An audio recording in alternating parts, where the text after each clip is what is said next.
Marriage is a graveyard of hopes, and originally this phrase did not have such a bad meaning, and it seems that this poem was written in honor of sublime and boundless love. For the main character, marriage is not the joy of a lifetime, but a symbol of unhappiness, an uncomfortable family life where the relationship and quarrels between husband and wife worsen every day. He was sure that you had to pretend to be nice no matter how you were used, but in return you still got disgusted by your own children, and the main character definitely did not plan to live in such hell. So he enjoyed the wonderful life of being single, ignoring the sorrows of all his friends, and he was sure that being single was incredibly cool. But nevertheless, in the life of the main character, there came a day when he had to ask the question why they wanted to marry him. The carefree and happy time he had as a bachelor was about to evaporate. After all, one girl appeared in his life who openly told him that she wanted to marry the young man. But more than anything, she wanted to make him kneel, and this lady was known in the Empire for her cruelty. The main character was so surprised that he could not understand at all what this woman was saying. The silence of the night enveloped the world, and a light scent of freshness hung in the air as the moonlight softly flooded the hall where the young man stood before the lady. The main character proposed to the girl, wanting to go through life with her, supporting and inspiring each other. A silence enveloped them, mesmerizing and full of anticipation, and his heart sank in anticipation of an answer, where every moment seemed like an eternity. The main character suddenly opened his eyes and realized that it was just another strange dream. This was not the first time he had this dream, and its meaning was completely incomprehensible to the young master. For a couple of months now, the main character has been having the same dream, and in it, he constantly makes an app to a strange girl. Even though it was just a dream, the young man clearly felt that he was dreaming about the wedding for a reason. But for now, he was even afraid of the thought that this dream would soon become reality. He put the glass of water down on the table with a bang and thought that this dream was definitely not destined to come true and that married life was not at all attractive. The young man was sure that this would never happen because a marriage proposal contradicted all his principles. There was an unexpected knock on the master's bedroom door, and a voice asked if Master Raven was awake. A stately man appeared in the doorway who was the chief butler of the master's estate. The man asked if the gentleman had slept well the night before, and the young man looked at him suspiciously. Raven asked if there was anything he needed to do to please one of the family members. The butler laughed and said that nothing could be hidden from the young master, and he understood everything correctly. His father wanted to see him urgently. Raven asked me to tell him that he would be visiting his father soon, and the man was already waiting for him, standing thoughtfully near the window in his office. Suddenly, his son's voice was heard behind him, immediately asking for forgiveness and asking if his father had called him. Raven walked into the office and slowly sat down on the sofa, and his father suggested getting straight to the point to discuss an important issue. The man handed an unknown piece of paper to his son and said that he wanted the young gentleman to marry Princess Charlene.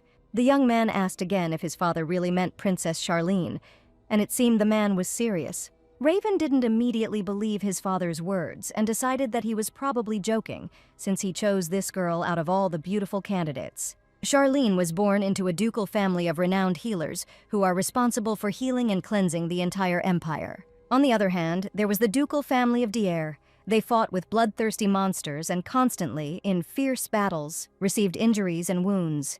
Therefore, Raven had no doubt about the real reason why his future wife and the newest member of the ducal family, Dier, was chosen.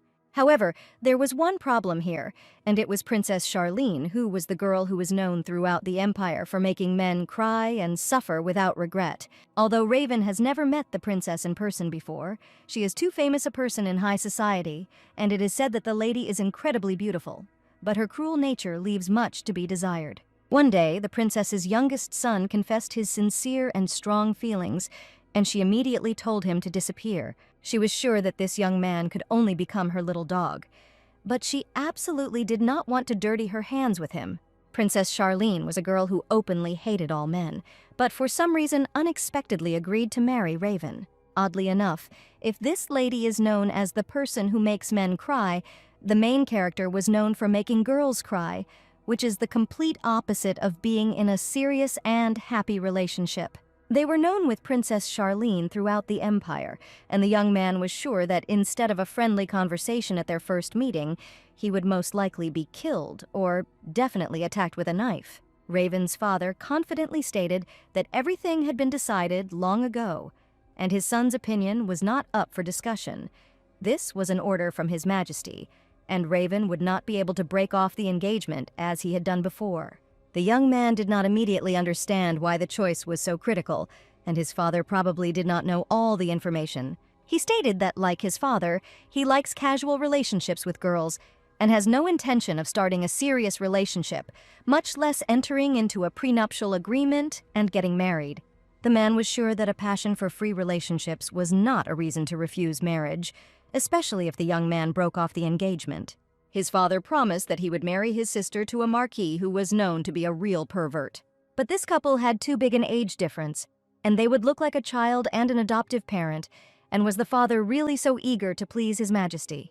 The man said his son would have to make a big decision if he didn't want to sacrifice his sister and hand her over to a man she would never love. At that moment, the butler entered the office and apologized for interrupting such an important conversation between father and son. But Princess Charlene has arrived at the estate, and she is now waiting to meet the master and his son Raven. As it turned out, the father had already taken the princess to the gazebo, which was located in the garden, and the son only had to go and greet the young lady. And most likely the father planned to hide everything from him until the very end. Raven silently left his father's office, bitterly realizing that the man had already calculated and planned everything long ago. The princess was waiting for the young man in the garden, and this garden was full of life and colors. Bright flowers bloomed in abundance. The scent of jasmine and roses filled the air, creating an atmosphere of magic. The sun's rays broke through the foliage, playing on her hair and giving her image an almost fairy tale look. The main character noticed a beautiful person from afar, a meeting with whom was not an accident or fate, but a clearly thought-out plan. In this garden, surrounded by a magical atmosphere, she was ready to share with him all her dreams and hopes, as well as plans for their life together. And so, Raven appeared before Princess Charlene, walking through the flowering alleys of the garden with a smile on his lips, and she could not help but notice how the sunlight played on his hair, making him even more attractive. When the main character came closer to the princess, he could not immediately find the words to at least say hello or start a dialogue first, because the figure that stood in front of him looked exactly the same as that unfamiliar girl from the dream. It was amazing, and the girls were so similar that the young man involuntarily wondered if the girl from his dream had come to him, but this was completely impossible. The young gentleman approached the lady and introduced himself as the eldest child of the Dyer family, inviting the princess to sit down at the table together, get acquainted, and have a cup of tea. Because of her cold gaze, the princess gives the impression of an icy lady, but the young man believed that she was not as bad as all the high society said. It was quite possible that the young man would be able to come to an agreement with her, so he started the conversation first and addressed the stranger. The young man apologized and said that he would like to hear it personally from the girl and asked what she thought about their engagement. The lady replied that she was not at all against it, but for some reason she could not look up and look the young gentleman in the eyes. Raven was sure that the princess was blatantly lying to him, and a girl who hated men could not suddenly decide to marry an unfamiliar young gentleman. Therefore, the young man openly asked why she wanted to marry him, since there were plenty of other candidates for husbands in the empire. But the princess suddenly stood up abruptly, approached the still completely unfamiliar young man, and confidently declared that she wanted to make him kneel. Raven never expected such bold behavior because they were seeing this girl for the first time in their lives. Therefore, he had absolutely no idea what to expect from her next and grabbed the stranger by the hands. The lady immediately noticed that the young gentleman was still holding her wrist tightly. Princess Charlene replied, "Contrary to rumors, the young master's reaction is very naive, and he is behaving like a little puppy." She confessed frankly, and this made her want to tease the young man even more. Raven had already noticed that something was clearly wrong with this girl and asked to return to the topic they had started discussing. They sat down in the gazebo opposite each other, and the young man frankly admitted that he was against their engagement. Raven was sure that Princess Charlene was as against this marriage as he was, and now he completely did not understand why the girl agreed to it. Without thinking twice, the princess answered the young gentleman's question and stated that it was all because she really liked him. Raven had heard these words before, and he remembered one girl who had also confessed her love to him. He was sure that true feelings hidden behind goodwill are often ugly, and basically the reasons why girls get married are not hidden at all in the fact that they love someone. And most likely this young man simply has only money that it is impossible to spend even in a lifetime. Many ladies wanted to marry the gentleman in the hope that their future would be secure, and also because of his unique beauty. And each one wanted to possess such a man and make him hers, so that no one else could look at him or lay eyes on him. This lady, who constantly confessed her love to the young master, was a princess, and she also did not change at all, just like the people around her. The heroes had no idea what her intentions were and why she was trying to get closer to his family, but he knew one thing: she definitely wouldn't be able to marry him, so he confessed to the princess his decision that he would only marry a girl who would truly love him. He told Charlene that they had nothing more to talk about, and unfortunately, the one who would truly love him was definitely not her. So Raven apologized and smiled wickedly, being sure that the princess did not expect such a turn of events. He apologized again and was about to leave, but Princess Charlene didn't even turn her head in his direction and remained silent until now. Raven was sure that this was the end of their conversation, and he headed towards the estate with a calm soul. On the way, a strange thought came to him that the princess was an incredible girl after all, but it was for the best, because he would never see her again. As Raven was heading towards the manor, he suddenly felt a strong pain in his chest area and stopped because he couldn't take another step. Fortunately for him, there was a girl standing nearby who was one of the knights of the squad, and she immediately saw that the young man had become ill. She ran up to the captain and asked if everything was okay with him, making sure that the young man was completely fine. He asked about the situation, and the lady told him that the first unit that went to check the restricted area encountered first-class monsters. The squad that the young man sent into the Forbidden Zone should have easily dealt with the destruction of the monsters. But until now, monsters had never appeared after enslavement. But for some reason, this time the situation was completely different. In the gloomy and dark forest, shrouded in thick fog, bloodthirsty monsters lurked, their eyes glowing with a bright red light, and sharp fangs foreshadowed imminent death. But suddenly the peaceful evening calm was disturbed by piercing screams and eerie cries. Suddenly, a crowd of terrible creatures jumped out from behind the trees. They were sinister and ferocious, rough skin, long claws, and bared mouths, ready for a fight. The knights, realizing they were facing a nightmare, quickly formed into battle formation, their swords gleaming in the dim moonlight. There were screams and clashes all around as the shadows of the monsters clashed with the bright lights of the knights' swords. And each hero knew that only by uniting could they prevail over this horror that was plunging the forest into panic and fear. The battle erupted with unprecedented fury. Bloodthirsty monsters, digging their claws into the armor, tried to crush the defense of the brave warriors, but the knights were not going to give up. The captain came to the rescue in time, and he saw how the team of knights fought well and tried to deal with the cruel monsters. One of the knights admired how skillfully the young master dealt with the bloodthirsty monsters, and this was the power of the keeper. Raven shouted to the second and third squads to check if there were any more monsters left in the forest. There were no casualties in this battle, but some of the knights were seriously wounded, and it was completely unclear whether they would be saved if they returned right now. Raven ordered the first aid team to head to the estate right now with the injured, so that they would have a chance to save every single one of them. The young man ordered them to leave immediately and promised that everyone else would be waiting for them there. The captain gave the order, but the next second, he was surprised that rose petals, which appeared out of nowhere, began to fly around him. And it is unknown how Princess Charlene herself appeared in front of him, who absolutely should not have been here. The girl admitted that after their last dialogue, she was going to return home, but overheard their conversation about monsters. So she used teleportation to see everything for herself and verify the veracity of the information. The princess said that miasma had spread throughout her body, but it was within her power to cleanse it all. Running to the wounded knight, the princess paused for a moment to assess his condition, and his face was distorted with pain, and seeing his suffering, Charlene immediately focused all her energy. She took the ancient amulet, decorated with shining emeralds in her hands, and cast a spell. Warmth hung in the air, and a soft light shone around them.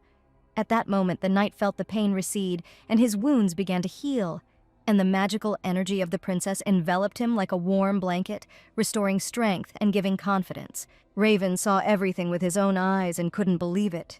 Everything was cleared up thanks to just one person. The Empire's healers are skilled users of divine power, but the princess has such immense divine power that she can easily change the situation in a matter of seconds. While the lady was finishing her magical ritual, a huge black monster appeared behind her, opening its pink mouth. Raven was immediately afraid that the princess might be in danger, but the next second he realized that Charlene could stand up for herself. With one deft blow, without blinking an eye, she neutralized the monster and deprived him of all his life force. The knights, who had just seen with their own eyes how one fragile girl dealt with a bunch of monsters, were surprised and at the same time delighted. At this point, the lady turned around and admitted that her favorite hobby was killing monsters, so she had no equal in this regard. The knights couldn't believe it. She killed the huge monster with just one slap. And some even thought that they were having real hallucinations, because this could not possibly be happening. And now Raven had absolutely no idea who this mysterious Princess Charlene really was. The girl immediately approached the young gentleman, took him by the hand and, unexpectedly for everyone, promised to always protect him, if only the prince would marry only her. A luxurious carriage moved slowly along the quiet, stone-paved streets of the old town, its wooden wheels making a quiet but rhythmic sound as they rolled over the uneven pavement, creating a feeling of comfort and tranquility. There was a young man sitting in this carriage, and he said that right now he was going to the place of his death in the most wonderful weather. That day, his life changed completely, all thanks to Miss Estella's public proposal. The knights were sure that the captain should immediately marry this girl who had deftly dealt with the huge, bloodthirsty monsters, and they insisted on this. Wherever the captain went and whatever he did, there was a lot of pressure from the young men, and the knights eventually became his followers. Raven thought, after all, her divine power should only heal, but for some reason this fragile girl was somehow able to destroy the monsters. Divine power is a special energy that can fight monsters and miasma, unlike magic, which can be used by anyone. Only the descendants of the two great ducal families can fully utilize this divine power. And those descendants are the Knight family and the healing family of Princess Charlene. There was no one who could use both powers at once, except for one person, a holy girl who saved the Empire from certain death long ago. On this beautiful sunny day, Raven received a letter, the content of which was very simple, and in it, the girl offered the young gentleman to enter into an official marriage by contract. Seeing such a bold proposal, the young man was very surprised that the girl still dared to offer him a deal. The lady who had written this letter with her own hand and proposed that Raven become her false husband was already waiting for the young gentleman in one of the most luxurious restaurants in the Empire. The young man quietly approached the princess and asked for forgiveness for keeping her waiting for some time. The restaurant had a very cozy atmosphere, and the princess suggested that if the young man liked it here, they could come here again together. He admitted that his sister said the place was very popular with girls, but he wanted to get straight to the point. The princess agreed with the young master and proceeded to list the conditions for the wedding contract, the first of which was that her participation in the subjugation of demons was a mandatory condition. The next point was that the marriage would be valid until the gentleman received the title, and she renounced his property and the rights of a duchess. Raven knew right away that the lady was clearly up to something, and this girl was known for hating men. But he was curious as to why she wanted to marry him, and even lied to him about her love. Most likely she is cheating for her own purpose, and there is no need to lie to her feelings, but even more so to say that she really loves him. Contract marriage does not always work, but with its power, knights will no longer be in danger. Raven proposed marriage on these terms, and the princess said she was very glad that the young master listened to her and agreed. He said that according to rumors, he plays with the feelings of girls, and there is a possibility that he will take a mistress while he is married, so Raven warned in advance that he will not be able to make the princess happy. But the girl's fate had already been extremely cruel to her, and she had already lost a lot, so she was tired of constantly worrying about everything. Charlene promised that she would never regret marrying Mr. Raven. She noticed that the young man looked kind, but had a special attitude that did not allow anyone to cross the boundaries of what was permitted. His cold gaze, hidden behind a smile, made the girl a little wary, but if she were in the same position, she would probably do something similar. But there is a reason why the princess needs to be close to him, and now she can continue to implement her plan and is ready to sign the official marriage contract. Suddenly the princess began to write some kind of magic spell with her hand, and the young man hastened to stop her. He took her hand and shouted what the lady was doing, because they had not agreed to use magical powers. The princess said that she had just signed a contract with magic and was sure that Raven was a cold person, but now he was angry at the person he had previously hated. The young man grabbed his head and began to mumble that the lady was doing this because they had not agreed on anything like this, but the princess convinced him otherwise, because nothing had changed. And earlier, Raven asked her if she would regret her signature and whether he was worried about it. The girl gently touched his face with her fingers and whispered that she was sure the young man would not doubt his choice and would soon fall in love with her for the very first strong time in his life. Hearing these words, the eligible bachelor Raven pushed the lady away with loud cries so that she would never dare to speak words of love again. And the princess promised no more surprises, and especially she would never say the phrase about how the young gentleman would fall in love with her. But he was the one who first said this phrase, and no one had ever said such a thing to the lady. Rumors have already spread around the luxurious estate that the wedding of Mr. Raven and the princess of the Charlene family will soon take place. The maids already knew that the room had to be prepared by next week, so they would have serious and responsible work to do during this time. The maids were happy that finally a mistress would appear in the estate, and the first thing they were interested in was who would become her personal maid. But the other maid was interested in something else, and she was worried that the same calm atmosphere would remain inside the mansion. Rumor has it that Mr. Raven has a girlfriend who is rumored to be his favorite, and Princess Charlene probably doesn't know about it. But no one in the estate ever saw this girl, but many were already talking about the mysterious stranger. It was an unusually starry night outside, and the young gentleman stood in his office, illuminated by a subdued yellow light. The door opened slightly, and a lady entered the office, wearing a long veil down to her waist. The young man saw that it was Catherine, and he was already waiting for her, asking if she had arrived safely. The lady reported that she was completely fine, and the journey had been more than successful. She walked up to the young man's desk, on which lay a pile of scattered business papers. He asked the guest to wait a minute while he finished with all these documents soon. But suddenly the girl, in a rough male voice, was indignant that he had come here dressed like a girl, and for some reason had to dress so terribly for a regular treatment. And all this was only so that on that day the young knight would not be recognized, and the whole truth about the young master would not be revealed. That day, the knight also performed magical healing, and Raven lay quietly in his bed while the ritual took place. Suddenly, 2 young knights came into his bedroom, saw everything, and asked if everything was all right with their master. Then the young man had to jump on the bed and pretend that he and the long-haired lady were engaged in romantic activities. The knight had no choice but to quickly leave the room, because the gentleman said that he was a little busy now, and the young men should probably leave him and his companion alone. And from that very evening onwards, the young knight had to dress up as a girl every evening so that no one would suspect anything. So he immediately asked him to fulfill one of his requests, and to the knight's great regret, he could not refuse it. The young man confessed that he needed to hide from everyone that he needed treatment, and he dragged Keith into this scam. That evening he also came to continue the treatment and asked how the young master was feeling. There was a noticeable improvement in his condition thanks to the treatment, and the young man was no longer ill and felt completely fine. But the knight knew that no one could ever hide anything from him, and Raven's mistake was that he was completely incapable of lying.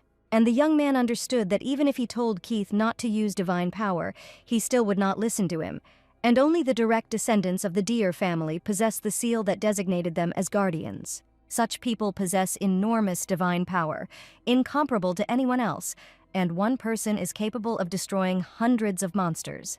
That's why treating the master is so troublesome, because Raven is the owner of a powerful magical seal. Even though he knew that healing with divine power would cause death, he would still continue to use it to protect his people as long as he had that power. And Raven was incredibly stubborn, because as a result, he immediately sacrificed himself to save the lives of others. The next day, the butler stood with the young master and admired what an incredible day it was going to be. The man admitted that he had actually been waiting for this moment for so long, and he certainly shouldn't call the gentleman little Duke. In any case, an old man like him felt relieved that his boy would not die alone. The young man admitted that this girl was so straightforward that it challenged his common sense. Princess Charlene was the type of girl who, when you first met her, said she wanted to bring you to your knees. On this beautiful and sunny summer day, the princess was riding in her carriage, holding a pink book in her hands. It was a book called How to Make an Unapproachable Person Fall in Love with You, and the first step was to make an unforgettable impression on your partner, and Princess Charlene had already done that. The next step was to show her lover what she was really capable of, and this point was also successfully completed. There was an important point in the book that said that if the lovers' bodies and minds were at odds with each other, they should have an exciting time behind closed doors, and the princess wondered if the next time they should be alone in a closed room. Charlene thought the boy would probably avoid it, but if she tied him up, then surely that could solve all the problems. And the girl thought it was a good idea, being someone who only knew about love from romance novels. The butler and the young gentleman were already waiting for the arrival of a luxurious carriage at the estate. The man immediately assumed that the young man should personally greet the young lady who would arrive for an important meeting.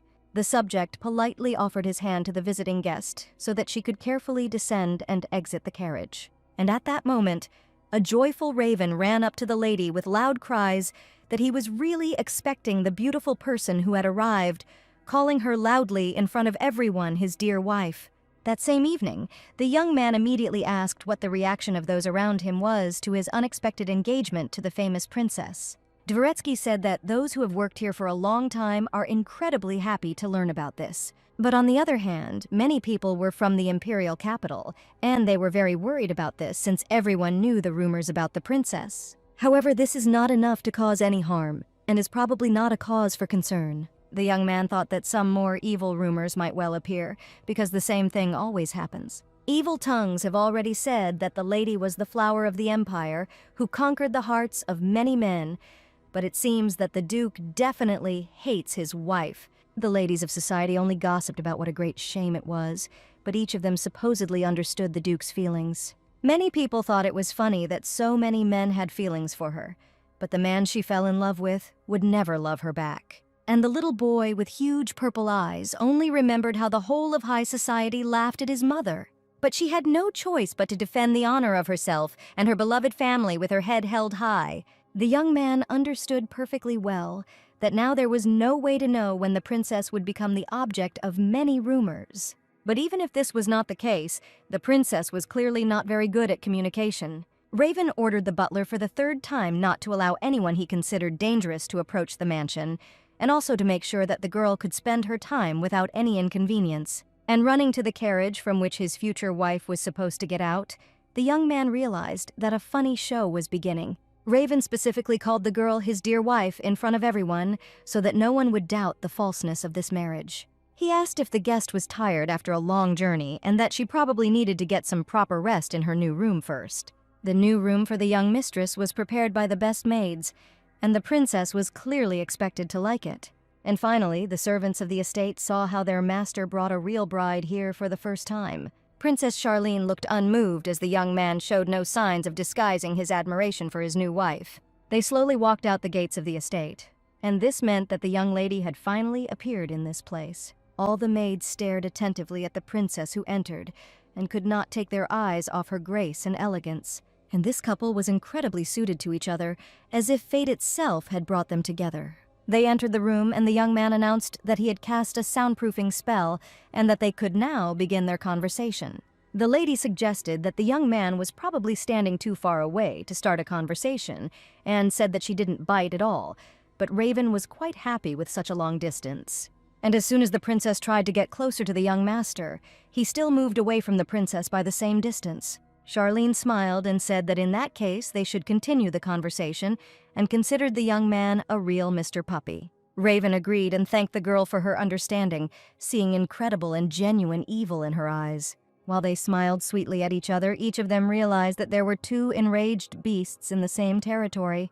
And the lady was sure that the young man irritated her incredibly, and the only good thing about him was his cute face. The girl asked if the young man would not feel uncomfortable if rumors began to circulate that he was madly in love with her, even though he had his doubts. He even admitted that it wasn't that he completely trusted the princess. Even though they had a contract, he himself made the decision to marry her. And naturally, it worries him incredibly. And the reason he treated her like a loved one while many nobles were watching them was to protect the girl from the terrible rumors. The princess asked if the young man was already doing this minimum, then probably spending the night with her was also part of his plans. Now Raven found himself in that unfamiliar position where his cheeks were flushed bright red and he couldn't find the right words to respond. That same day, the commander of the second squad, named Daniel, was sure that their captain had definitely gone crazy. The knights were supposed to spend time training, but for some reason none of them followed their master's orders. With them was also the commander of the third squad, named Asher. who knew that Daniel could not hear anything at all. The commander of the third squad, Theo, was sure that the two were definitely in love with each other and that their wedding was real.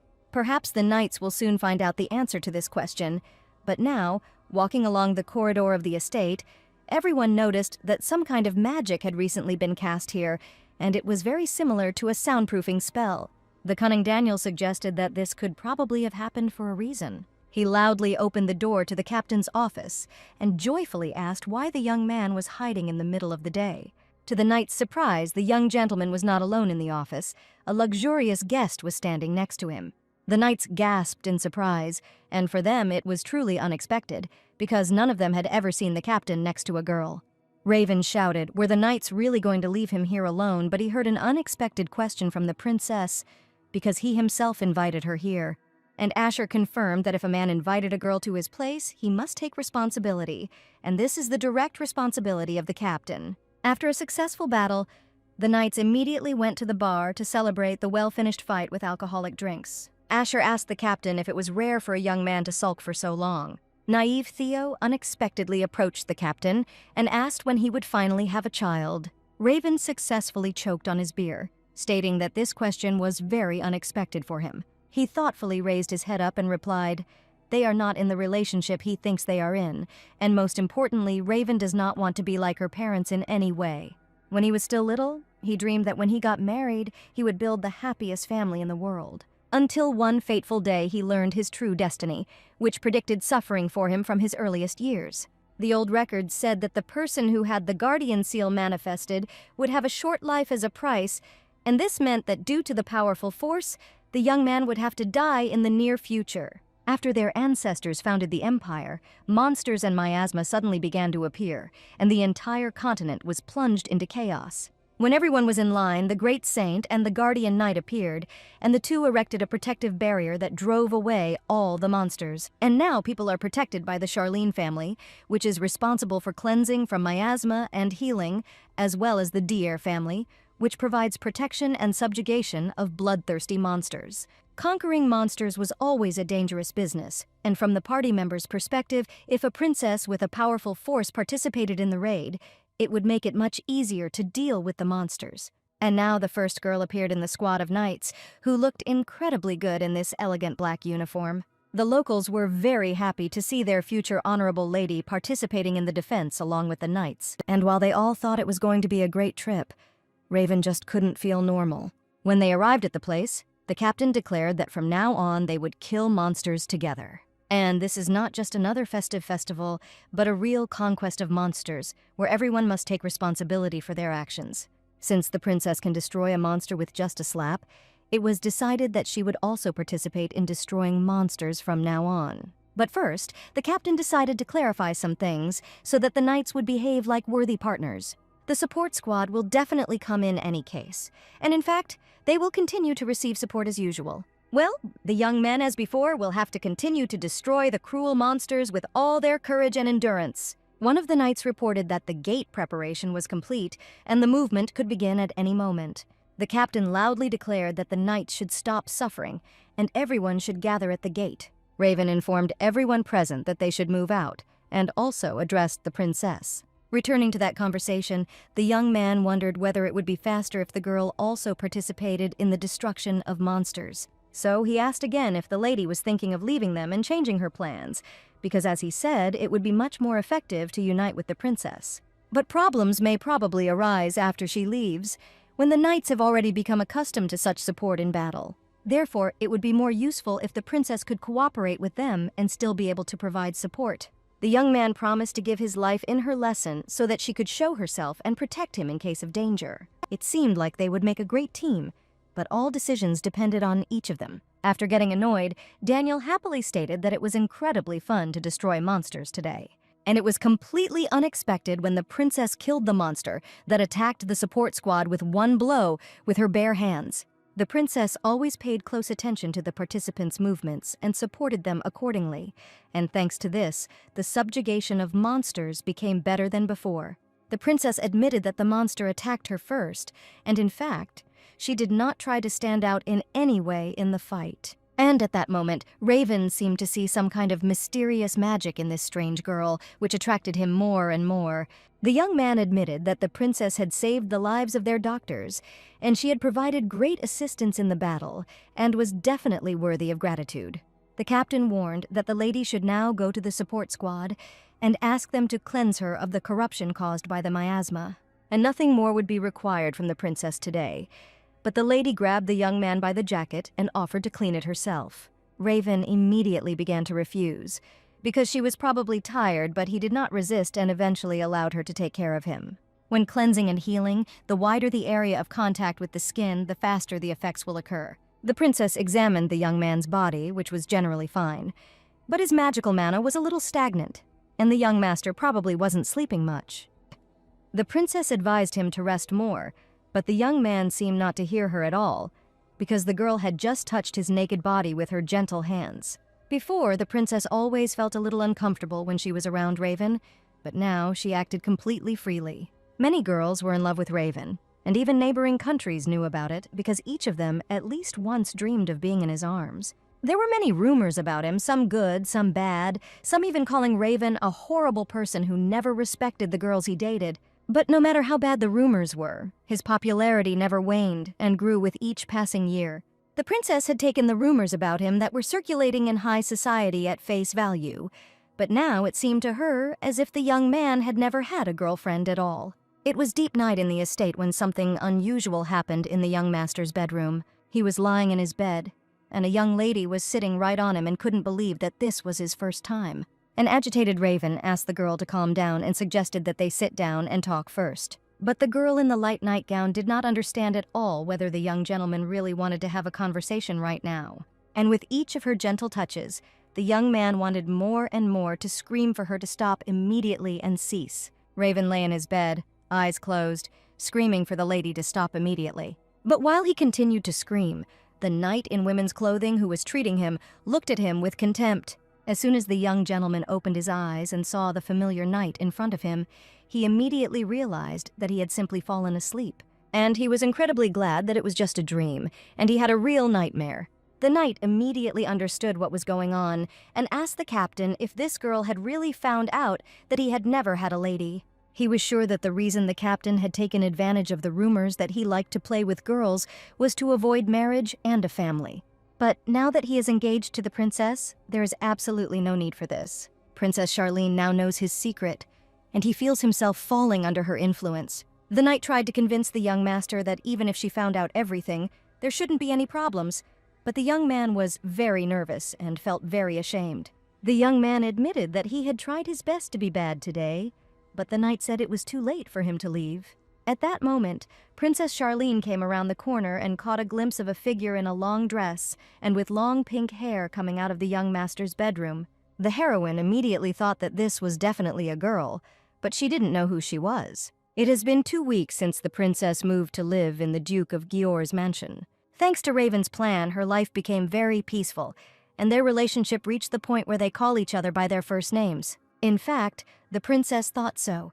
But after observing the young man's reaction, she came to the conclusion that he had never really fallen in love, and all the rumors that he is an unbearable womanizer may only be half true. The princess confessed to the maid that she saw a woman come out of Raven's bedroom last night, and the maid might know something about it. The maid, without thinking twice, replied that she was very sorry, but she didn't know anything about it. But the princess clearly felt how her hands began to tremble violently. She immediately noticed this because the maid could not stop the trembling that took over her entire body after these words. The princess did not interrogate the lady and also said that she did not need to apologize under any circumstances. After all, she did not speak of her master's fidelity without his permission, and as a servant, she has something to be proud of.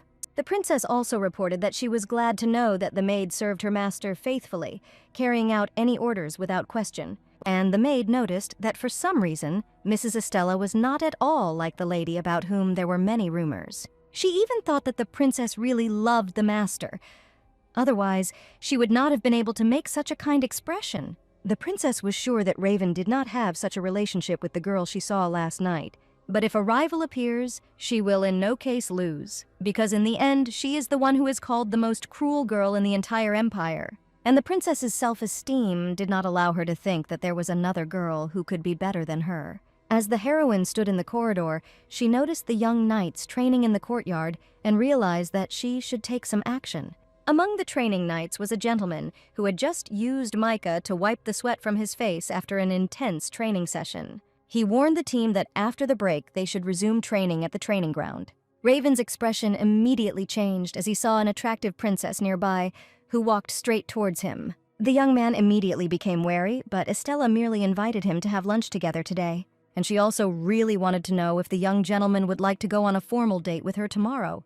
The young man knew very well that when it came to dates, everyone was happy to talk about them and happily went out to dinner together somewhere.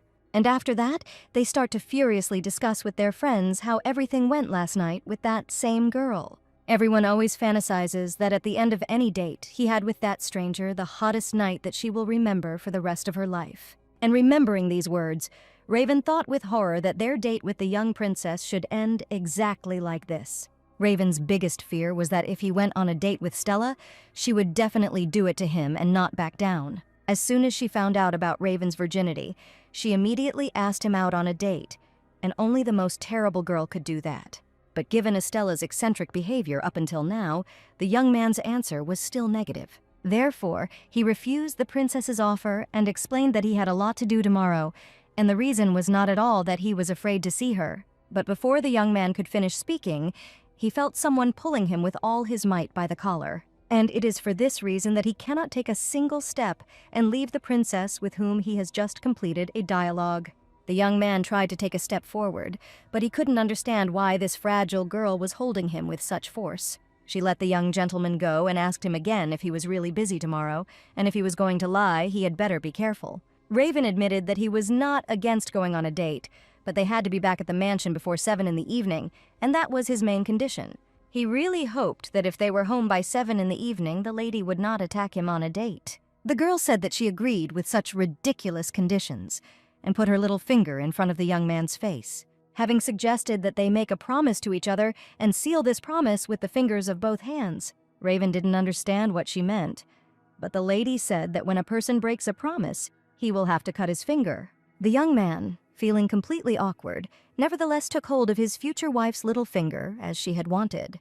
The girl said that they had just made an agreement, and if the young man ran away, he would be in trouble. The young man remained standing there with his little finger extended, perplexed as to what kind of strange ritual had just taken place. Princess Charlene stood in the shadow of the crowns of thick trees, and the magical sunlight played with multicolored highlights on her hair. When a person swears, he usually holds his finger, and this sounds very strange. But the princess believed that when something like this was done, even the smallest promise became something important and worthwhile. And, as the young man said earlier, this is their little promise, where each of them pledged to love each other. This morning, the young gentleman was incredibly puzzled by one question, to which he had not been able to find an answer for a long time. From early morning, he had been racking his brains over where he could take Princess Charlene on a date. They could take a boat ride on the lake, which is famous for its beautiful scenery, or watch a popular opera, or they could simply eat in a cafe. And for the young master to choose one of these was incredibly difficult, although at this time he should have been busy with work. Asher entered the office and reported that the third squad had just returned from an investigation with results where monsters had appeared again. The monsters played there once every 2 or 3 years, and if things were left like that, the monsters would appear constantly. Because this phenomenon is rare, and the last time it happened was 60 years ago. A pool of miasma is also said to be a sign that something strange is about to happen, and the year in which it happened was very unfavorable. Therefore, everyone needs to take immediate action and put up a barrier to sort this out, and make sure that the monsters never appear again. The captain was sure that this needed to be dealt with as soon as possible, and suggested that he go alone right now.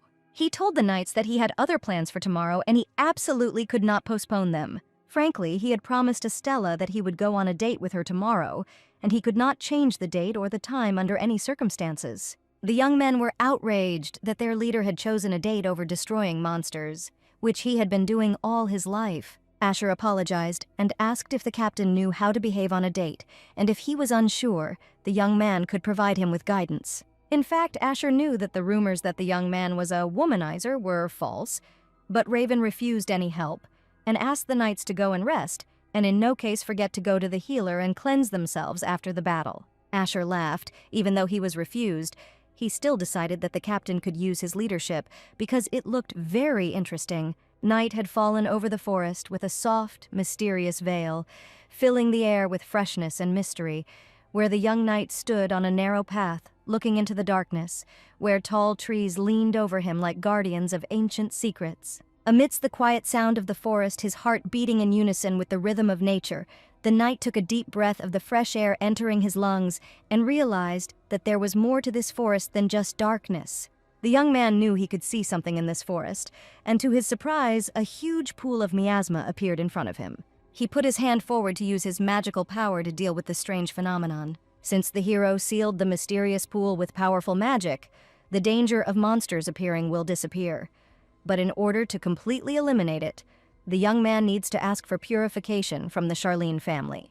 For now, he needed to take up another hunt, and no one else should definitely know about this. It was true that the young master had agreed to go on a date, but only because he thought it would be a good time. He was confident that he would be able to get closer to the princess and that they would have a pleasant time together. That night, Raven entered his office, hoping that no one would be there to heal himself with magical power.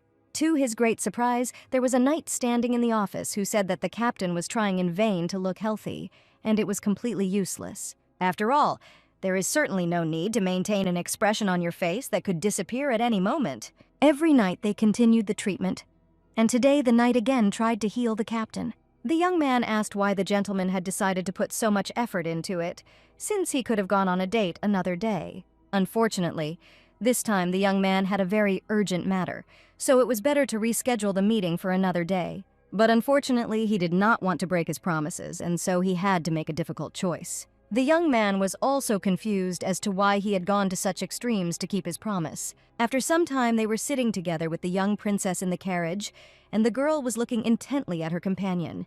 Raven immediately felt the princess's attentive gaze, and it was strange, but she had generally sat silently until now. Estella's favorite book, How to Make an Unapproachable Person Fall in Love with You, talked about having an exciting time behind closed doors.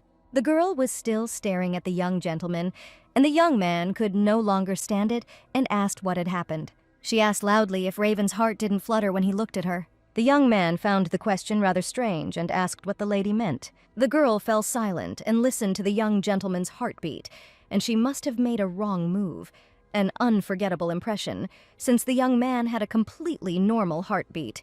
In that case, she decided that if they became closer, like in those romance novels, the young master's attitude towards her would surely change. She pulled Raven closer to her by his shirt and looked closely into his eyes, still listening to his heartbeat. The lady asked if Raven felt any changes in his body and if his heartbeat had increased.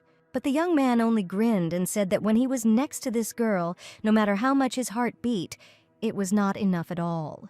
They arrived at the finest boutique in the South, and the princess thought that this place looked like a popular store that had even reached the imperial capital. A lady came out to the guests and said that she was already expecting guests, and it was a great honor for her to meet Princess Charlene personally. This girl's name was Ada Blau. She was the owner and designer of a boutique famous throughout the empire. The young man laughed and replied that he had come here to give his wife a beautiful dress, and also wanted to choose a dress design for the banquet.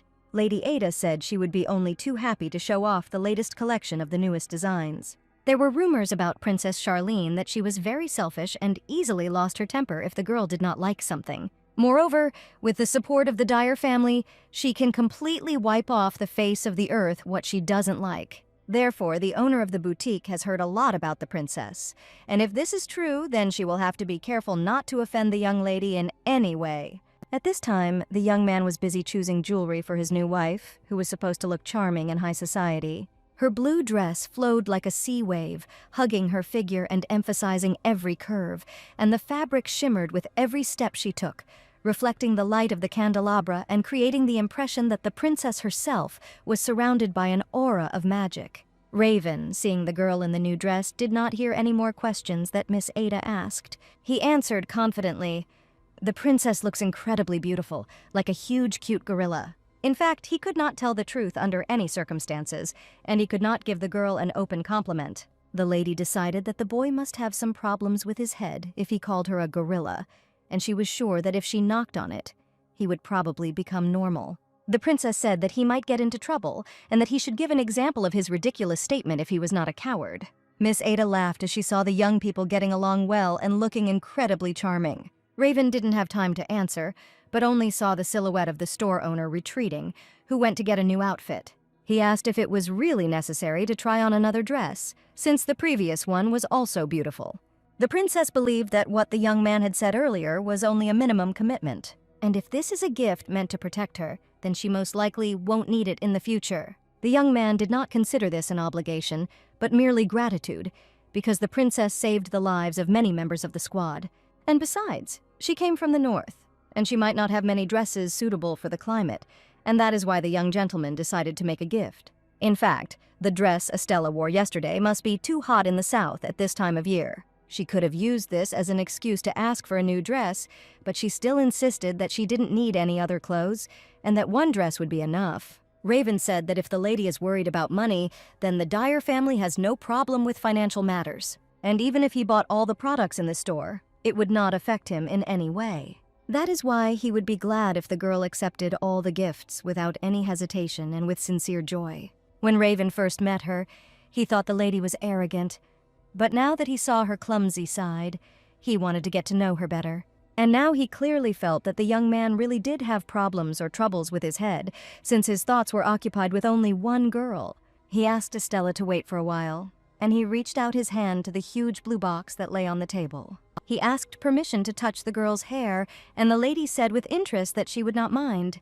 Raven had a hairpin with pearl flowers in her hands, and he said that he saw it and thought that the decoration would look great on his future wife's hair.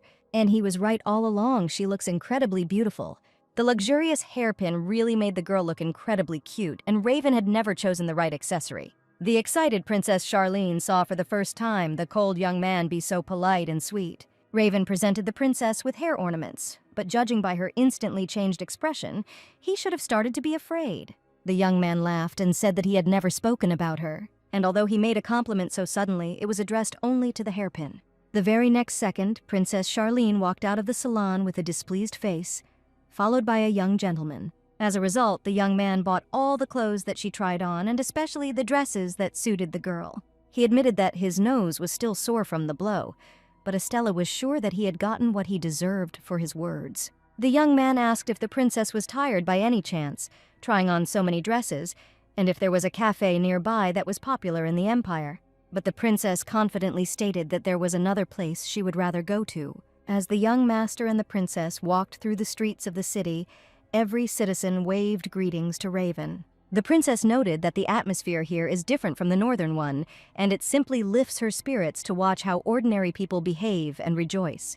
Ever since she found out that Raven liked this place, she wanted to visit it and see with her own eyes how ordinary people lived. She accidentally noticed a young couple holding hands and decided it was time to take a responsible step. Charlene took the young gentleman's hand carefully and saw him wince in disgust for a second.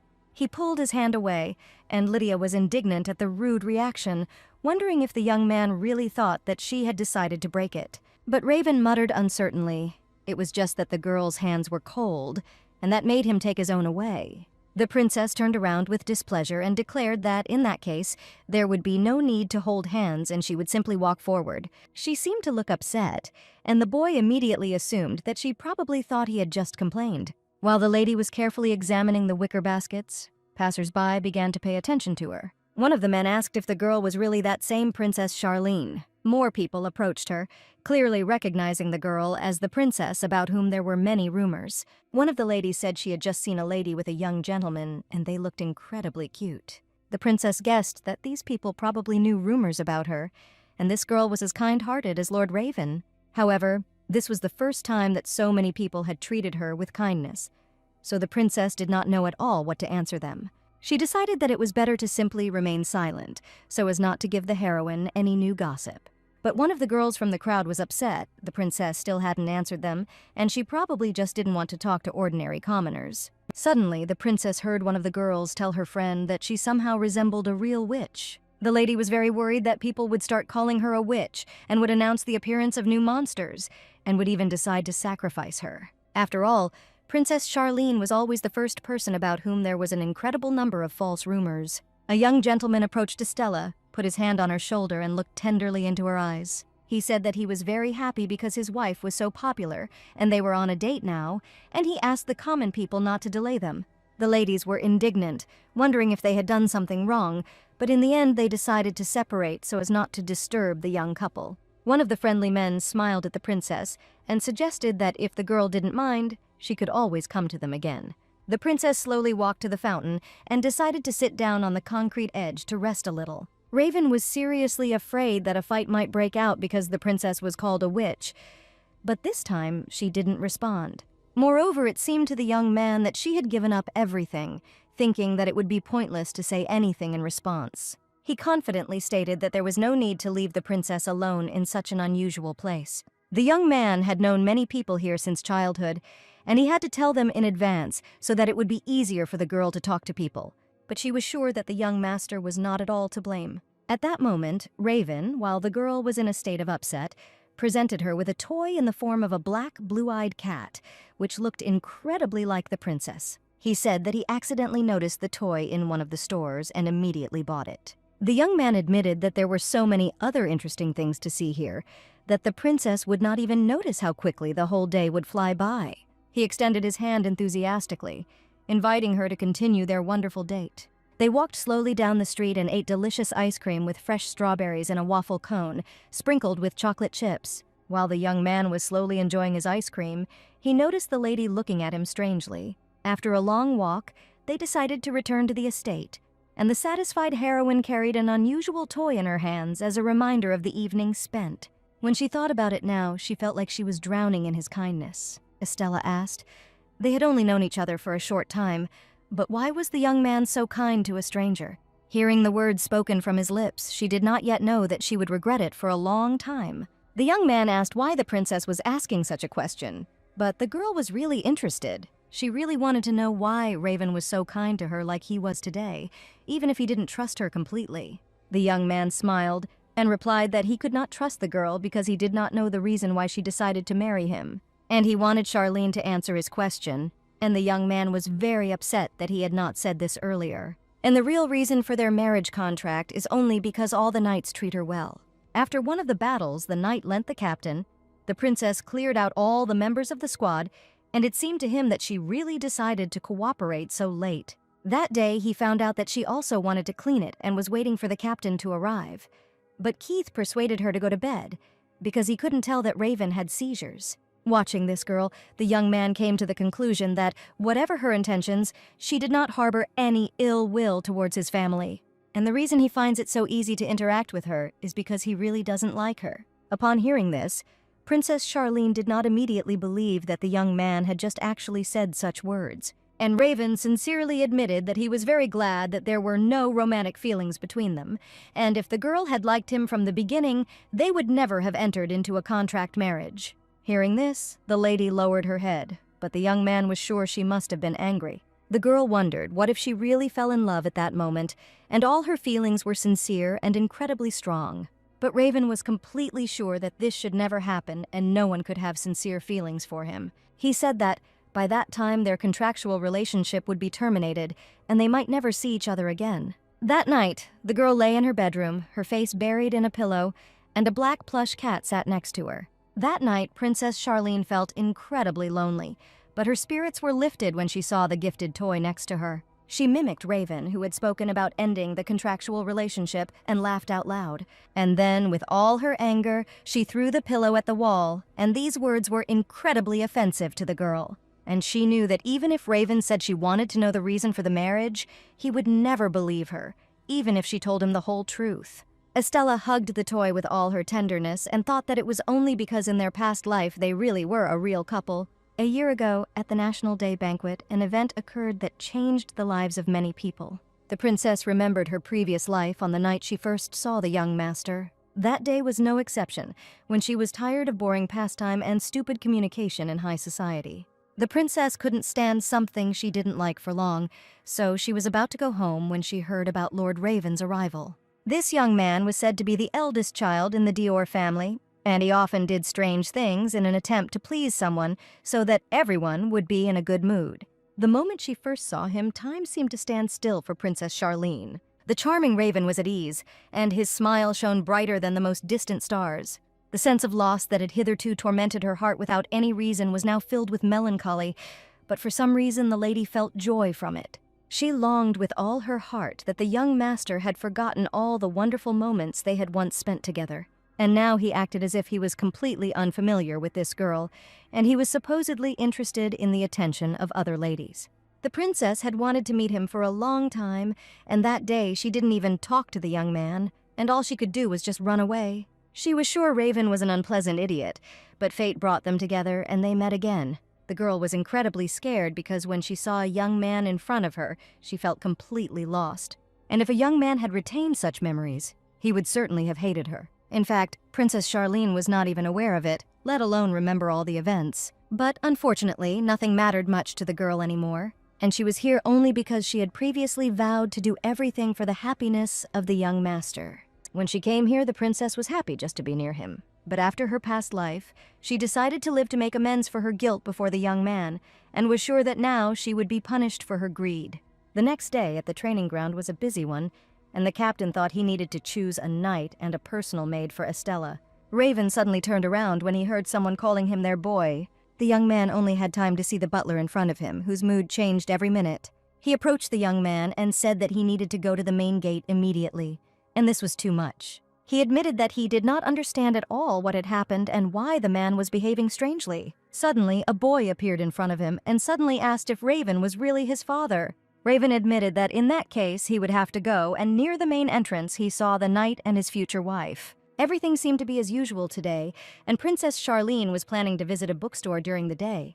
The young man was worried that he had understood correctly today and that the girl had the strength for a walk. The knights were still discussing the situation that had happened in the city when the captain had to defend the honor of the young princess. His wife became incredibly popular, and the knights spoke with special enthusiasm and pride, showing how all-powerful their captain was. They admired how the captain suddenly appeared and defended the girl with just one phrase. But now, the knights who accompanied the date hid in the corners when they saw the young princess. Daniel also couldn't stop talking about what a cute cat the captain gave the girl. Raven didn't want to listen to the whole area praising him any longer, so he gave Daniel a vigorous bump on the head. And he laughed. It seems that knights have time to discuss ridiculous things, but they should start training right now. After such a bold order, the young men immediately fell silent and stopped discussing the captain's personal life. Raven was to choose a knight and a maid for the young mistress so that she could walk whenever she decided to go somewhere. The butler reminded the gentleman that he needed to go to the main gate immediately. The young man suddenly saw a little boy behind the man who definitely shouldn't have been there. There was indeed a little boy standing next to the butler, asking if Raven was really his father. The kid laughed as soon as he saw how scared the young man was by his question. And Theo, as luck would have it, showed up at the wrong time, seeing the boy who had just called the leader his father, just like in the novel about the illegitimate child. Before any more rumors could spread, Raven asked everyone to stop, stating that this was definitely not his child. The young man understood perfectly well that he could not have children because he did not have a girlfriend yet. He sat down in front of the little boy and politely asked where the wonderful little boy came from. The boy had incredible blue eyes, like a cloudless and clear summer sky. Suddenly the boy's eyes filled with tears, and he asked if he answered the truth. The young master would throw it out or not. The young man promised that of course this would not happen, but in fact he was the one who was going to send the boy back. The heroes thought for a bit and decided to change the question, asking the boy how old he was. He showed 4 fingers, but then said that he would be turning 6 this year and was already quite old. Daniel didn't see the point at all, since their leader was only 24 years old, and at that time, the leader had just graduated from the academy when this boy was born. The young man tried to calm the knights down, and Daniel had already received a punch in the face for his ridiculous expressions. And in any case, he was sure that this son could in no way be his. The little boy looked at the young gentleman with innocent eyes, and the young man was completely unable to resist his sweet, childish charm. Raven noticed a striking resemblance between the unfamiliar boy and his own appearance as a child. Therefore, the young gentleman could not understand at all what was happening here and why this unfamiliar boy looked so much like him. Keith came out to them, and when he heard what the captain was saying, he decided he was completely crazy. Keith stated that he went to the academy with him. Raven studied hard enough to graduate as the best student in his class, and after graduation, he immediately began participating in raids to subdue monsters. And as everyone knows, he was so busy that the young man didn't even have time to play like he does now, so the likelihood that this is an illegitimate son is quite small. And surely, instead of discussing the situation, it would be worth showing the estate to their new guest. Keith asked the guys to stop twiddling their thumbs and instead focus on raising the boy, who was probably interested in what was going on here. After some time, Raven himself asked how things were going with the unknown boy. They told him there was no need to worry. Theo and Daniel were now having a good time with him. The young man was grateful that knights knew how to get along with children, but now it was important to discuss this child. The butler reported that the details of what happened were still being clarified, but he had just checked his things.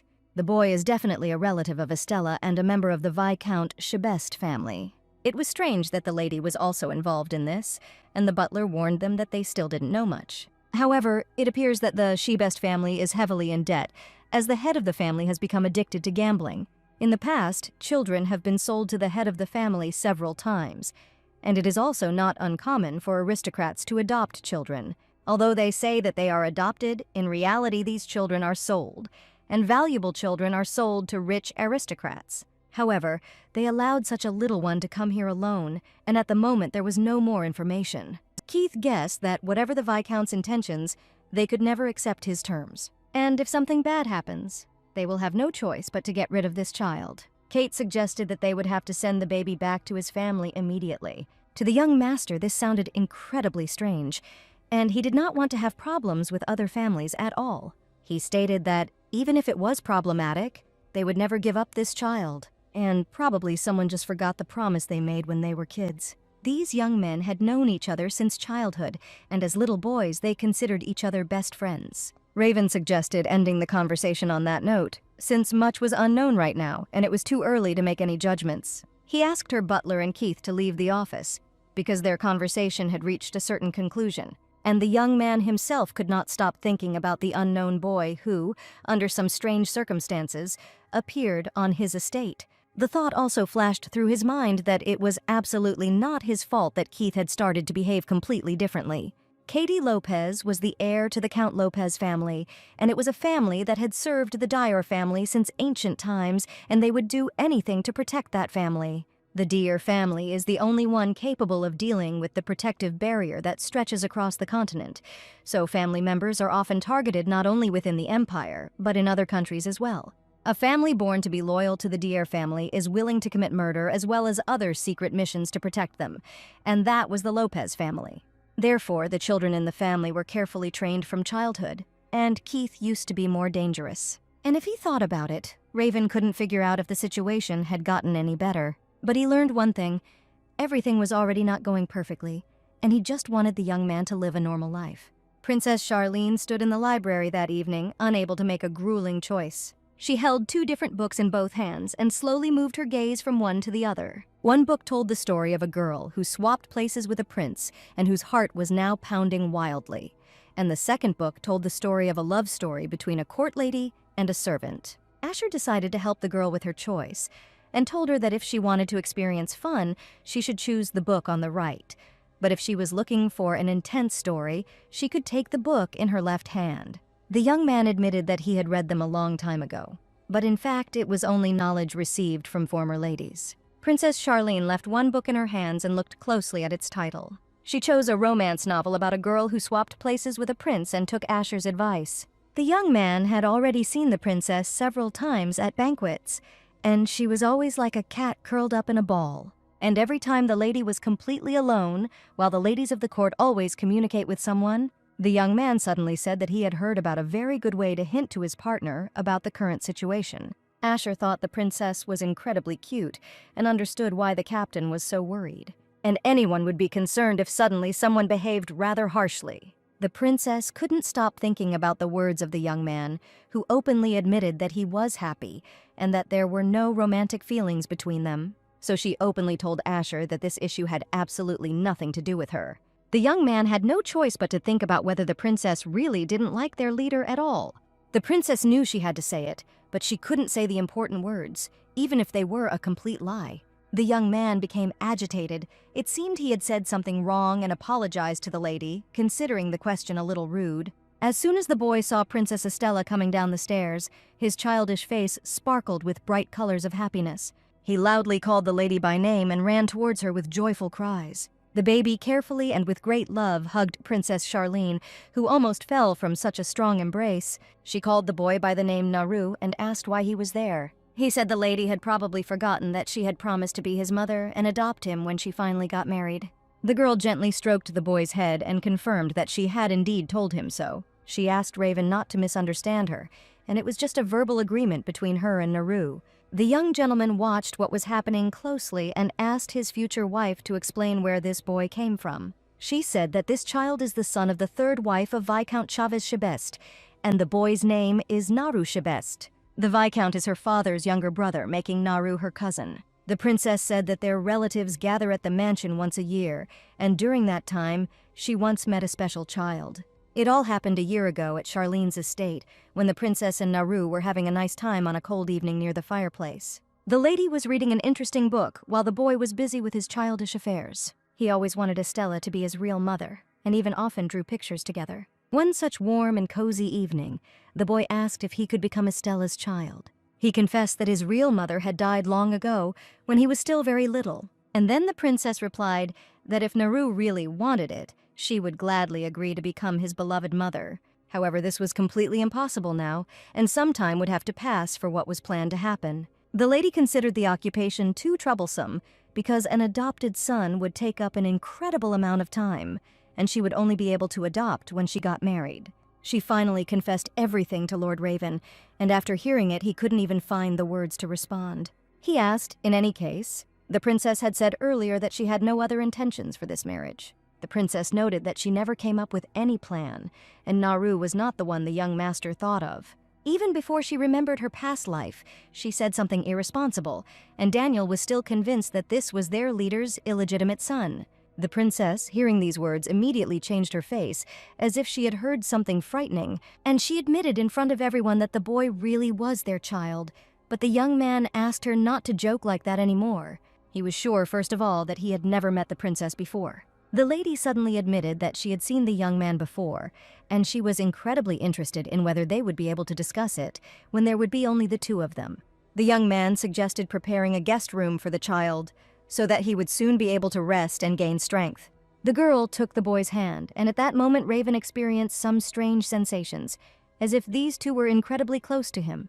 That evening, Naru fell asleep very quickly, and the worried princess hurried to his bedroom to check on how the boy was feeling. She saw him fast asleep in bed, and he did not even hear the lady open the door and come in.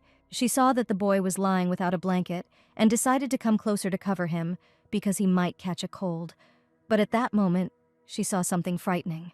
And this absolutely could not have happened, and there were some very suspicious marks on the boy's body. After Naru's mother died, the princess knew that the boy was not being treated very well, but the bruises that covered the boy's entire body were a serious warning, and the girl immediately asked what had happened.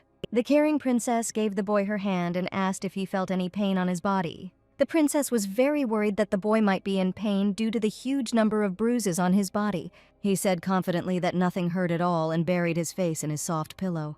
He turned away and quietly asked if the girl was angry because he had come without official permission. But the princess said, who could possibly be angry with such a sweet boy like him?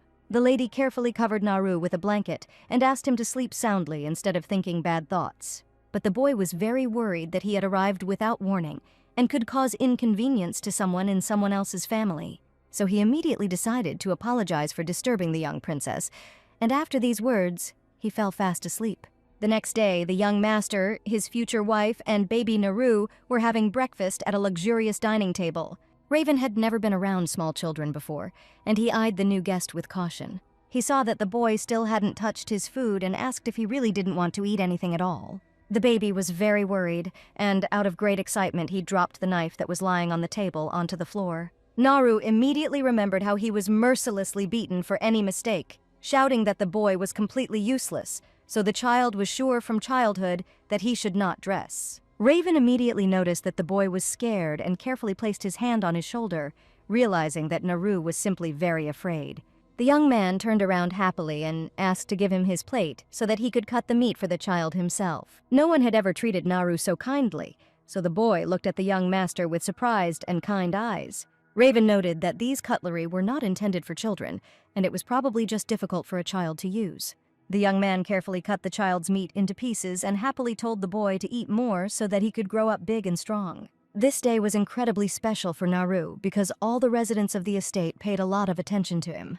After breakfast, the knights asked Naru to show off his abilities, and everyone unanimously rejoiced at the little boy's success. Naru actually had magical powers and could create magical light. The boy was very happy that he could also use divine power like real wizards, as expected from a relative of the Charlene family. Daniel asked the captain if he really wanted the boy to join the knights in the future, and he was sure Naru could be useful to them. Raven noted that the baby was still a baby, and someone would definitely have to take care of it. Daniel confidently stated that he could be a great option, and although the young man looked unmarried, in fact, he already had 5 children.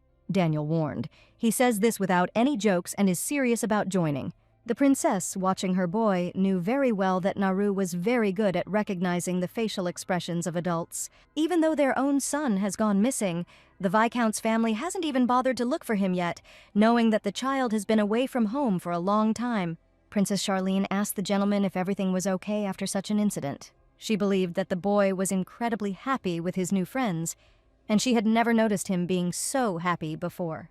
The lady carefully approached Raven and said that she wanted to talk about Naru. The young man admitted that he had thought about it too, and after a while they were sitting opposite each other in the conference room. She apologized for the urgency, but warned that she had an important request regarding baby Naru.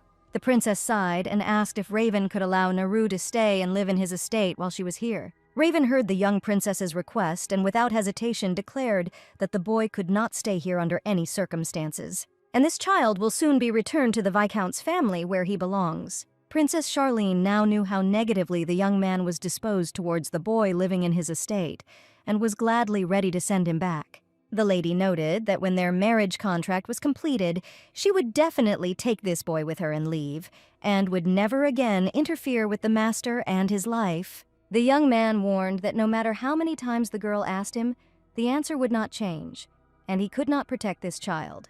And even if everyone makes fun of him, he can't influence his future destiny and make him happy. Raven asked the princess if she knew what the greedy and selfish people would think of him in that case. If Naru is a poor boy, then it is quite possible that he will be protected, and this can be interpreted exactly that way. And if the people around him knew about it, they would try to contact the family. And perhaps there are more people trying to sell children now than ever before. And it is for this reason that children are subjected to such terrible things, like this defenseless child. Princess Charlene knew very well that Lord Raven was telling the truth, and if she accepted Naru into her family, there would probably be people who would want to get closer to the Deer family. But she also didn't know what terrible things would happen if she sent Naru back, considering that he had numerous bruises on his body from the blows. Estella understood perfectly well, but at least the boy could be protected by Charlene's family, and she wondered if she could just get permission from Raven's father. The young master inquired why the Dyer family needed to go to such extreme measures, given the situation of the young princess. After all, she probably forgot that their marriage is simply a fake, and they are complete strangers to each other. The young man reminded the princess once again that this was just a contractual marriage, which did not oblige them to anything at all, and all the conditions were written down on paper. Princess Charlene admitted that she was wrong, and asked to accept an apology for the inconvenience and that this would not happen again. But somewhere deep inside, she hoped that the young master would allow the boy to stay. But unfortunately, her plan was not destined to come true. And at that very moment, a lonely little boy stood outside the door who, to his regret, heard the entire conversation. This day was especially sad for Naru, and the boy was not at all pleased even by sweets, which always used to lift his spirits. Princess Charlene noticed that the boy looked sad, so she asked him what was wrong. It was clear from the baby that he was very worried about something, and sighing, he called the girl by name. Naru prepared for a long time to confess his feelings and said that he really just wanted to go home. The princess guessed that the boy must have heard their conversation, and it probably caused him mental trauma. She reassured the little boy that if he didn't want to go home, there was no need for it, and he didn't have to worry about causing inconvenience or trouble to anyone here. She took the child by the hands and confessed that he would not have to return to the Viscount's house, and she would try to do everything for this. But the kid just replied that he was really tired of being here because there was no Viscount and no toys, and it was incredibly boring here. And that's why he wants to go home, and he doesn't understand at all why Estella won't let him do it. The next day, a carriage stood in the courtyard of the estate, and the residents of the estate crowded around it. A little boy stood in front of the carriage, holding a huge suitcase in his hands, looking at the people seeing him off with naive, childish eyes.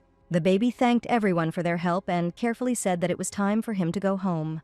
There was sadness in his heart because today he would have to leave a place that was not just a place for him, but also a home full of memories and warmth. As the time for departure approached, his heart was filled with an unbearable dark feeling. He began to cry, and huge tears rolled down his cheek unnoticed. Every moment was like a vivid picture in his memory album, and now it all seemed so far away. And in fact, the baby didn't want to go home and wanted to be here with everyone, and he would prefer that Princess Charlene never quarrel with anyone because of him. Naru cried, but he was sure that everything would definitely be fine, and he would have to cope with all the hardships that fate had given him. That evening, the young gentleman stood next to a huge portrait of his family. The young man carefully examined every detail, and this image always seemed the most familiar to him. The butler asked whether it was already dark outside and the young man was still here. Mr. Naru had just left, and the young man admitted that meeting this boy was too much of a hassle for him. The man looked at the gentleman for a while, as if trying to understand what the young man was hiding, because his heart was not so callous in reality. He asked if the young man regretted his decision to throw the boy out of the estate so quickly. As Raven looked at the painting, he kept remembering his boy as a child, and he was incredibly similar to Naru. He was the boy who constantly got hurt to protect his servants, and Naru's story was incredibly close to him. Henry wondered if it was abnormal to be selfish from time to time and put one's own desires above others. He asked Raven the most important question. Did he really not want to protect Lord Naru, and surely the boy just needed to think about this question alone. The young gentleman admitted that he was confident that he had made the right decision, and that this boy should live in his own house. He patted the butler on the shoulder and informed Henry that the man was too old to be so sentimental about something like that. And so the young man decided to leave first, so as not to listen to Henry's tearful speeches about the unknown boy any longer. It was a very silent day, and the boy walked down the empty corridor thinking that he really wanted to protect this child. Even if this was true, Raven felt that he couldn't take responsibility since he knew how long he could live, and therefore couldn't do anything that would leave the problem unresolved. And even though the young master looked like a heartless person to everyone, he alone knew that he would not be able to protect everyone until the very end. The next day, Estella's room was noisy from early morning, and for some reason the lady was packing her things into a suitcase. The maids wondered why the princess was packing her things, but she admitted that she was returning to her parents' house. The maids couldn't contain their emotions and started crying, but the lady asked them not to worry and just go and rest. The princess said she wanted to ask Mr. Lopez something, and wondered where he could be found at that time. The maid said that at such a time the young master usually sat in his office and did his work, and after a few seconds she saw Estella disappear from the room. Yesterday the princess could only silently see Naru off, and in this situation she was powerless. She understood very well that the Dyer family had no intention of protecting this child, and Mr. Raven had clearly made that clear. Despite the need to publicly display this fact, now that the Dyer family has expressed their intentions, the princess has no choice but to act on her own accord so that Raven and the others will not bear any responsibility. Keith was sitting in his office dealing with the squad's affairs when there was an unexpected knock on his door. The young man, without being distracted from signing business papers, asked the unfamiliar guest to come in. To his surprise, Princess Charlene herself entered the office and politely informed him that her visit would only take a minute. The princess's appearance was strange in itself, and Kate waited cautiously to find out why Estella had decided to visit him. He asked the girl to sit down, but she thanked the young man and said that there was no need for this, and that she would have to leave soon. She said that she wanted to go back to her parents' house for about 2 weeks and asked if that would conflict with the plan to destroy the monsters, since 2 weeks was too long. The young man suggested that if the lady was returning because of the boy, it would probably be difficult to deprive the Viscount of his guardianship through formal procedures. The princess confirmed his assumption and asked again whether this procedure was formal. According to imperial law, minor children are treated as if their lives belonged to their parents. And it's not just that they grew up in such terrible conditions as Naru, it's because it's impossible to give up parental rights. So the princess proudly admitted that no matter what method she had to use, she was going to force the Viscount to give up his parental rights. At that moment, a young gentleman entered the office and asked how he should understand the fact that his future wife and a knight of the squad were in the same office. To her great surprise, Raven was holding a happy little Naru in his arms, whom she had not expected to see here at all, since she had just recently personally sent him home in a carriage. The boy with joyful eyes rushed to embrace his dear Estella, and he was very happy to be here again. The princess asked why the young man did this, since he was categorically against Naru living here. Raven admitted that old man Henry's words had certainly worked, and that evening he caught up with Mr. Raven for an urgent talk. The man confessed that he was just an old man who worked here, but the young man should listen to him now. He said that he saw a document that stated that even minors with divine powers could fight without their parents' permission and join the group on their own accord, and that this was probably done for Lord Naru. It turned out that they were currently holding Mr. Naru in custody without the consent of his guardian, and it wouldn't even be strange if they said that he was kidnapped. But if these documents were approved, they would not be able to officially greet Mr. Naru. The young man asked. Henry understood perfectly well that everything that was happening now was not just like that. And even if everything goes well, many will be against this boy. And at any moment, families that are hostile towards them can attack. Raven was actually very worried that for some reason he wouldn't be able to be there at that moment and wouldn't be able to protect anyone else. So as a member of the ducal family, he couldn't make such a selfish decision. The butler replied sadly. His boy had taken too much on his shoulders, but everyone needs support in life. He remembered very well that in Raven's childhood, there were many frightening situations that damaged the child's mental state. He took the young gentleman by the hand and said that he would gladly share his heavy burden with him, wherever he might be. Mr. Raven has a loving family that he can always rely on and trust any of its members, because the young man will probably have a hard time. But be that as it may, Henry promised his master as a child that he would definitely help him in everything, no matter what happened. And now Mr. Simply Naru also needs a person who can tell him and instill faith that everything will be fine in his life. The butler really became very sentimental, and the young man watched as the man just revealed his soul and thoughts, and he was incredibly grateful to the young master for his trust and kind heart. Princess Charlene was walking with a little Naru, who was incredibly enjoying living in the estate. The young gentleman was just heading towards them to look into the girl's happy eyes. Their laughter echoed throughout the garden like enchanting music.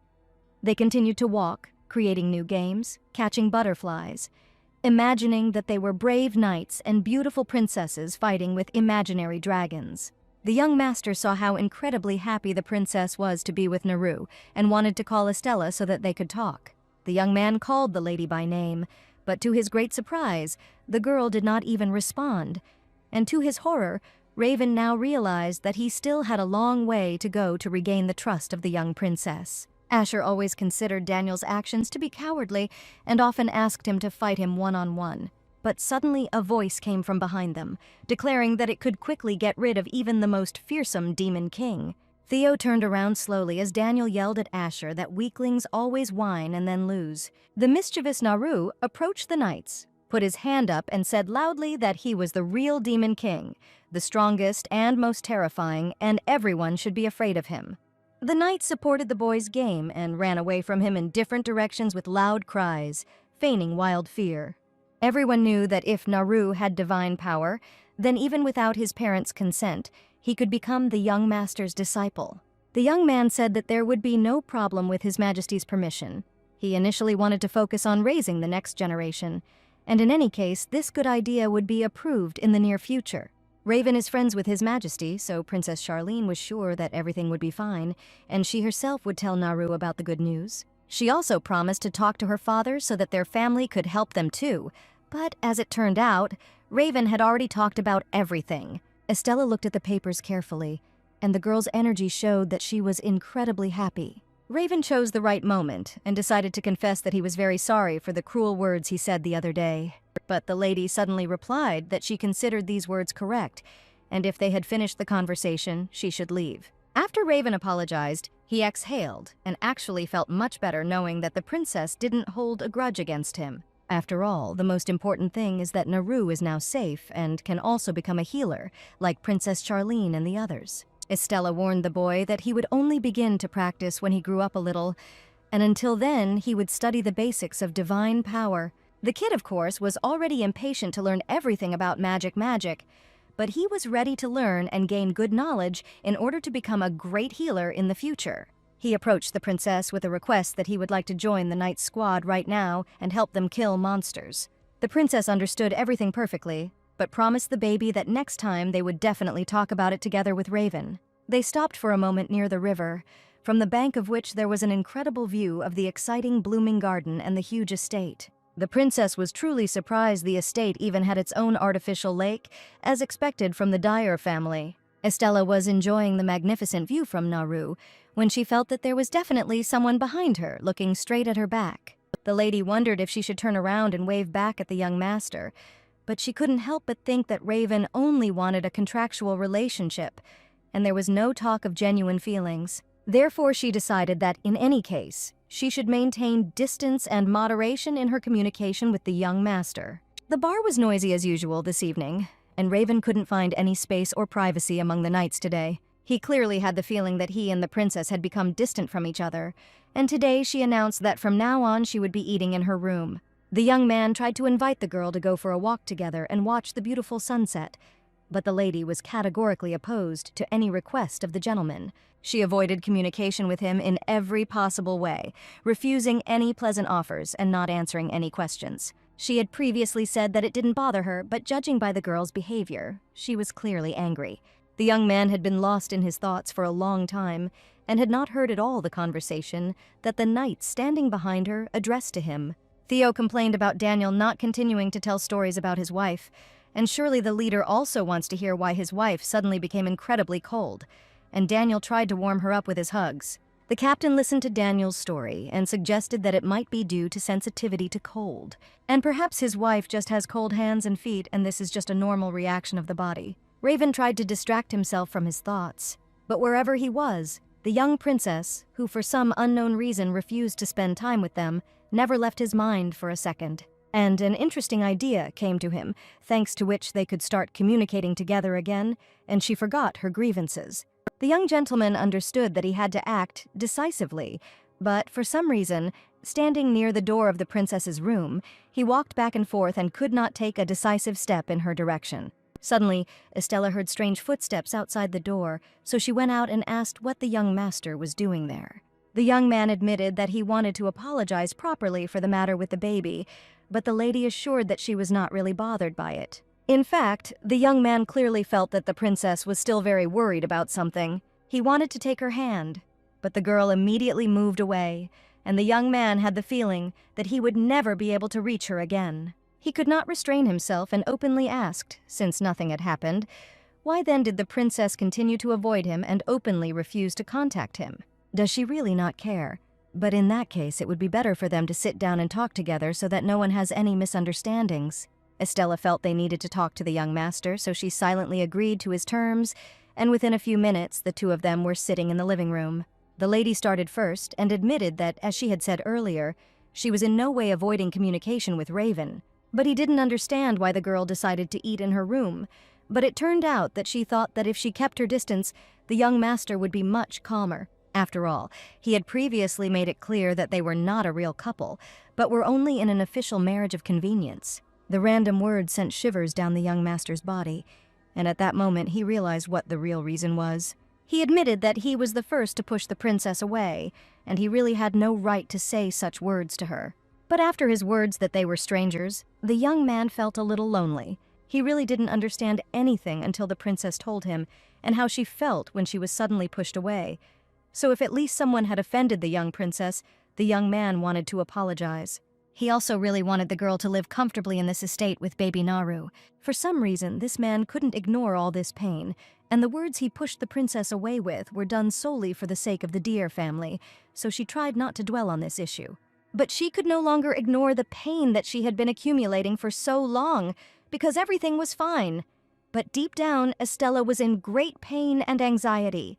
To the girl's great surprise, the young man said that he did not consider her a stranger, and that day he really had no right to say such a thing. But he also had no choice to say other words. The princess replied that the young master was indeed a terrible person and had hurt her very much. And it was also incredibly mean of him to say such a thing, because everything was fine with them. After these words of the girl, Raven suddenly touched her face carefully and held his breath for a moment. He admitted that the princess has an incredibly sweet smile, and when she smiles, she is magically charming. The young man abruptly pulled his hand back and did not understand what had come over him at that moment, and why he had decided to give the girl an unexpected, sincere compliment. Estella admitted that she was still angry and had an unpleasant, sad feeling, and it was very painful for her to hear this addressed to her, because the fragile girl also has a heart. She said that she was most angry with herself, who had relied on the young master without thinking, and that was her big mistake. The lady knew very well how the young master cared deeply for all members of the Dior family and treated each one with special attention and respect. But the young man, without noticing it, as always, took the difficult time on his shoulders without asking anyone for help. Estella cautiously extended her hand to the young master and told him that she did not like to be always at odds with the man with whom she lived. And so this conversation must end, and each side must express its opinion after hearing each other. Raven was very happy to hear kind words and enthusiastically grabbed her hand, completely unaware that the lady was staring intently into his puppy eyes. She asked him to let go of her hand, and Raven apologized for having a hard time containing his raging emotions. Now the princess clearly saw that the young master also had feelings and was very worried about everything that had happened and was behaving very strangely. With trembling hands, he took a blue box with a bow out of his pocket and presented it to the girl as a gift. It was a warming ointment, and they say it is useful to use when your hands are very cold. He also heard that the cold was bad for one's health, so he asked the princess to take care of her skin. But in fact, the young man, when all this time he refused to take the girl's hands, saying that her hands were cold, was simply looking for a reason to hide his wild embarrassment and not hold hands. The princess had not expected to receive such a special gift from the young master, and the young man clearly wanted to take care of her. The lady smiled sweetly and thanked the young man for his attention and for such an unusual gift. Estella looked at the gifted cream with joy and promised to use it carefully, remembering the feelings of the young master every time. The next day, at breakfast, the youth sat in proud solitude, although they had not dined together for a long time. Yesterday, they made peace with the princess, but she did not say that she would come to breakfast and had been having breakfast in her room for a long time. Raven didn't expect the girl to visit him with her presence, but suddenly the lady opened the door and apologized for being late. She admitted that she wanted to take Naru with her, but he looked very sleepy, and the young man suggested ordering the servant to take food to the baby's room, and when he woke up, he could have breakfast in peace. The young man started talking about the engagement and suggested holding the event in about a month.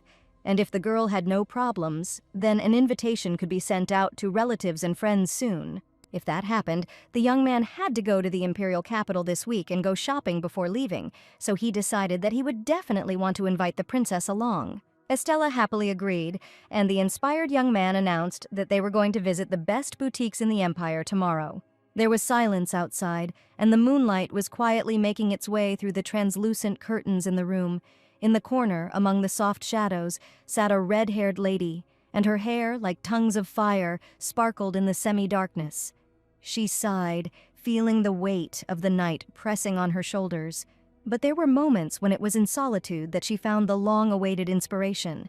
The maid who stood next to her suddenly shuddered from the broken vase, hearing the screams of her mistress that someone had abandoned her to marry this evil woman. She held an engagement invitation in her hands, and it was from Charlene's family, but the lady was not going to just give up on the great prince. The girl understood perfectly well that if she did not do something urgently, her happiness could end up in the hands of the hated villainess. She was saddened that the young master had left her to marry this evil woman. But to her joy, the girl remembered that the princess would be coming to the imperial capital for the first time, and she should probably invite her to tea to get to know this scoundrel personally. The maids were sure that the princess would be charmed by the kindness of her mistress, and this was indeed an excellent idea, so it was definitely worth sending an invitation right away. And the lady, who had been brazenly robbed of the love of her life, intended to show the stranger who this young man really belonged to. An invitation to the engagement was sent on behalf of the Duke of Győr, and the whole city was filled with rumors of his upcoming wedding. The daughters of aristocrats who dreamed of being in the right place were deeply saddened by the fact that an enviable match was snatched right from under their noses. The official announcement of the Duke's engagement brought them to despair, while everything went on as usual at the Gyor estate.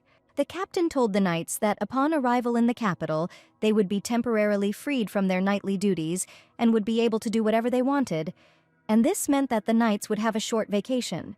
But they will go there as an escort for the young lady, so that she is completely safe. The young men were actually already happy, but they were upset that they would still have to work. But the captain argued that it was not so bad, and promised that as soon as they returned home, the knights would then have a well-deserved rest, so now they needed to try and give it their all. A few days later, the day of departure arrived, and the butler, seeing the young couple off, promised to follow them as soon as he had sorted out his affairs at the estate. The young man politely said goodbye to his old friend and extended his hand to the princess, inviting them to go on an exciting journey. But the most important thing is that they didn't want to be alone with her in the carriage, and little Naru went on a magical journey with them. The boy was looking forward to this trip and was incredibly excited about the upcoming journey. The kid was happy that he would just be able to walk around the city with everyone, and said that he was the happiest person on the entire planet thanks to the young master and Estella. The young man warned that they should make a couple of stops in cities along the way, and the little one would be happy to see all the sights. Hearing this, Naru opened his eyes in surprise, even more in anticipation of a magical journey. The carriage, accompanied by the knights, set out from the estate, and this journey promised to be both incredible and memorable. When it was time to go out, Naru ran out into the street with shining eyes. The street was filled with sunlight, and he felt his heart fill with joy, and he looked at Estella, who was holding his hand with a gentle smile. He imagined them exploring new streets, trying local treats, and making new friends. There were so many people around him, and each of them seemed to be part of an incredible story. The walk in the first town they stopped at came to an end, and that evening the princess, tired as she was, did not notice how she fell asleep on the young gentleman's shoulder. Little Naru saw that Estella was tired and asked Raven to let her rest and not wake the young princess. That evening they reached the imperial capital and the luxurious residence of Duke Gyor. It was a huge and incredibly rich mansion, which seemed to be large enough to accommodate a small village. Perhaps Duke Dier was the only person in the empire who owned such a huge plot of land in the capital itself. And because of Raven's carelessness, the princess sometimes forgot that he was the most influential person after all the members of the royal family. A subject immediately came out to them, and the young man asked for forgiveness for the long wait, and promised to give the girl a short tour tomorrow, but only after everyone went to their rooms and had a good rest. He introduced the girl to Nathan, who was taking her home, and he was Henry's son and the manager of a huge estate. The father was very protective of his son, and he said that he was very glad to meet the young lady. But, to his surprise, next to the arriving guests, the young man saw a small child who looked incredibly like the young gentleman. Seeing the serious look of the young man, the little Naru was scared, and, in fact, Nathan once served as a sailor. That's why he still has such a menacing face, but in fact he is very kind, and the baby has absolutely nothing to be afraid of. He led the girl and Naru to their new bedroom, and this room was specially prepared for Princess Estella. Nathan told the kid that the young master's room was next door, and a little later, he promised that he would definitely show him the entire estate. Suddenly, the princess saw an invitation on the table, and why did you, having noticed it, experience a strange feeling? Nathan said it was an invitation to tea, and it was addressed personally to the young lady. The princess had just arrived in the imperial capital, and it was rather strange that she had already received an invitation from an unknown person. The letter was marked as coming from Lady Earl, but Estella couldn't figure out who the sender was.